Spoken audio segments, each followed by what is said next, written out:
মানুষ কিন্তু বই পড়ে খুব কম। আপনি অবাক হয়ে যাবেন যে এখন যে প্রজন্মটা আছে বা যারা পড়াশোনা করছে, তারা কিন্তু তাদের পরিমিতি বোধটা অনেক ক্ষেত্রেই বুঝতে পারে না। আপনি গ্রামে গেলে একেবার চোখে ঘোর লাগা সন্ধ্যায় যখন আপনি গ্রামের মধ্যে হাঁটবেন, দেখবেন পুরো বাড়ি থেকে না এখন ওই জোরে চিৎকার করে পড়ার আওয়াজ শোনা যায় না। তাহলে কি শোনা যায়? এই সেল ফোনের শব্দ শোনা যায়। একটা মানুষ যদি একটা গাছকে ভালোবাসতে না পারে, সে যে মানুষকে ভালোবাসে এটা আমার বিশ্বাস হয় না। এটা কোনো কালেই সম্ভব না। আ এই ধরুন আপনার বাসায় ছোট একটা বাচ্চা আছে। তার কখনো একটু গালে আলতো করে হাত ছুঁয়ে দেখেন কি প্রশান্তি? একেবারে শিশুর তুলতুলে গাল যতটা আবেদনময়ী, ঠিক আপনি যখন এই যে গাছের পাজর ফেটে যে কচি পাতাটা বের হয়, সেই পাতার দিকে আপনি তাকিয়ে দেখেন, একদম ঐরকম। এবং রাস্তার পাশে থাকলেও ওই কচি পাতায় কিন্তু ধুলো জমে না। এবং ওই সদ্য প্রস্ফুট যে পবিত্র পাতাটি, সেটি আপনি ছুঁয়ে দেখলে বুঝবেন যে আপনার হৃদয়ের মধ্যে কোথাও যেন একটু আন্দোলিত হচ্ছে। আমার কাছে এরকমই লাগে। এই পাতাটি যখন বয়স্ক হয়, তখন তার একটা ভারত্ব তৈরি হয়। তার তখন একটা সৌন্দর্য তৈরি হয়। আবার যখন ঝরে যায়, তখন এক ধরনের সৌন্দর্য তৈরি হয়। প্রত্যেকটি গাছই হচ্ছে যেহেতু গাছের জীবন আছে, প্রাণ আছে, প্রত্যেকটি গাছই হচ্ছে মানুষের মতো। দেখেন আজকে কিন্তু মেডিকেল সায়েন্স বলছে যে খালি পায়ে গাছকে জড়িয়ে ধরলে আপনার ডিপ্রেশন কমে। এটা তো আমার কথা না। এটা হচ্ছে জাপানিজরা এরকমটা করে। তারা হচ্ছে গাছকে জড়িয়ে ধরে। তাদের দুঃখ শেয়ার গাছের সাথে করে। এবং আপনি অবাক হয়ে যাবেন যে গাছ হচ্ছে শব্দ করতে পারে। আমি যতটুকু জানি ফিনল্যান্ডের একজন সঙ্গীত তারকা। উনি অ্যা মা গাছের এই শব্দ শোনার ব্যাপারটা ১ম এ অনুভব করেছিলেন এবং এটি নিয়ে বিস্তর লেখাও আছে ফিনল্যান্ডে। কারণ গাছ হচ্ছে এই মানুষের মতো কাঁদে, হাসে, শব্দ করে। এসব যদি নাই করবে, তাহলে কি গাছে কখনো ফুল ফোটা সম্ভব? কখনো কি ফল হওয়া সম্ভব? সম্ভব না। আমার কাছে মনে হয়েছে যে মাটির সাথে থাকতে পারাটা এবং বৃক্ষরাজির সাথে থাকতে পারাটা এ জীবনের একটা সার্থকতা। দেখেন একটা দেশ অনেক উন্নত, অনেক কিছু আছে। আকাশচুম্বী ভবন রয়েছে, গাছ নেই। আমার কাছে কেমন উলঙ্গ মানুষের মতো লাগে ওই দেশটাকে। গাছ হচ্ছে পৃথিবীর পোশাক, গাছ হচ্ছে পৃথিবীর অলংকার। বাংলাদেশ এই মুহূর্তে সারা পৃথিবীর সবচেয়ে বেশি রাসায়নিক সার ইউজ করে। প্রতি একরে, প্রতি মৌসুমে আমি আপনাকে একদম দায়িত্ব নিয়ে বলছি, বাংলাদেশ সবচেয়ে বেশি রাসায়নিক সার ব্যবহার করে। কিন্তু এরকমটা কেন হলো? মানে এখন মাটিকে অ্যাবর্শন করানো লাগছে ফসল নিতে গেলে। ঠিক ওরকম ব্যাপার। দেখেন সারের সংকটের জন্য আমরা কথা বলি। কিন্তু আমরা কিন্তু একবারও বলি না, টপসয়েল তো কেটে ফেলা হচ্ছে। সার তো বেশি এখন লাগবেই লাগবে। মাটির একটা নিজস্ব যে প্রাণ শক্তি ছিল সেটি তো আমরা নষ্ট করে ফেলছি নিজ হাতে। তাহলে কেন হচ্ছে সারের সংকট হবে না? কেন সার নিয়ে এত বেশি যুদ্ধ বিগ্রহ আন্দোলন সংগ্রাম হবে না? কোনদিন কি শুনেছেন যে গত যে এক যুগে ৩,৫০০ এর বেশি দেশীয় ফসলের বীজ হারিয়ে গেল হাইব্রিডের ভিড়ে, কোম্পানিদের অতিমাত্রায় প্রচারের ঠেলায়, কোম্পানিদের লোভনীয় অফারের কারণে শাহবাগ অবরোধ হতে দেখেছেন কখনো? কিন্তু এটা তো উচিত ছিল। গত এক যুগে ৩,৫০০ এর মতো দেশীয় ফসলের বীজ হারিয়ে গেল। দেখেন একটা সময় ছিল যখন গ্রামের মা চাচিরা একেবারে চালের পাশে গুজে রাখতো। একটা কাগজে বা পলিথিনে যে এটি হচ্ছে আমার আগামী বছরে আমি এটা রোপণ করব। উনারা বললেন যে হাইব্রিড বেগুনের গাছের যে longevity যেখানে ৬ মাস সেখানে এটা প্রায় ১৩ মাস পর্যন্ত ওরা হচ্ছে বেগুন দিতে সক্ষম। তার মানে আমার কিন্তু সময়ের সাথে ব্যাপারটা মিটিয়ে গেল। তাই আমি বললাম, "এইটার রোগ প্রতিরোধ ক্ষমতা কেমন?" তো বলছে, "অনেক বেশি।" আমি আ বললাম, "কেন?" উনারা বললেন, "দেখেন সাধারণ কৃষক তাদেরকে আজকে বলতে দেয়া হয় না বলে তারা বলতে পারে না। তাদেরও কিন্তু অনেক না বলা কথা রয়েছে। বাট আমাদের দুর্ভাগ্য যে আমরা আসলে কৃষকদেরকে কখনো মানে ১ম সারিতে আনতে পারিনি। আমরা ওই রেসপেক্ট টা দিতে পারিনি। আমরা কৃষকের যে কথা আছে, তার যে গল্প আছে না মানে অভিব্যক্তি আছে, এটা আমরা শুনতে পারিনি। এটা কোথায় আমি জানি না। আসলে আমাদের দেশে তো হামেশা আপেল ফলতে পারত। ফলে না কেন? আমাদের দেশে আমাদের দেশের ডাক্তাররা তো বলছেই যে পেয়ারা আপেলের চেয়ে বেশি কিছু পাবেন। পেয়ারা ফলে।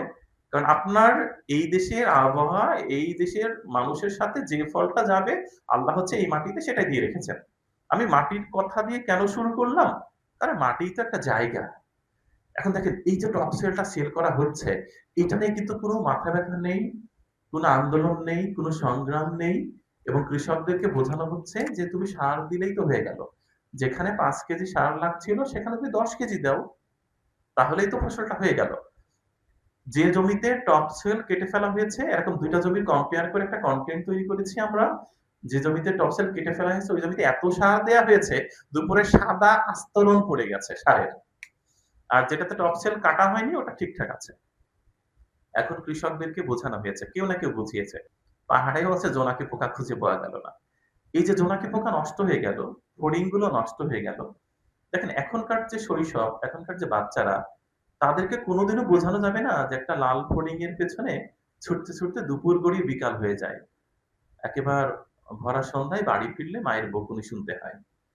এটা তো আর কিছুদিন পরে জাস্ট তাদেরকে ধরে বেঁধে ভিডিও দেখাতে পারবেন না। গল্প কিংবা উপন্যাস থেকে শোনাতে হবে। আমার মনে হয়। আর একসময় আর ৫ বছর পরে হয়তোবা এরকম বলতে হবে নতুন প্রজন্মকে যে আমাদের সময় একটা পোকা ছিল যে পোকায় আলো দিত। তার নাম ছিল জোনাকি। একটা ফড়িং সারাদিনে প্রায় ২০০ টার বেশি ক্ষতিকর মশার লার্ভা খায়। সেটা ডেঙ্গুর মতো মশা। একটা ফড়িংয়ে সারাদিনে তার কাজ হচ্ছে প্রায় ২৫০ টির মতো ক্ষতিকর মশার লার্ভা খায়।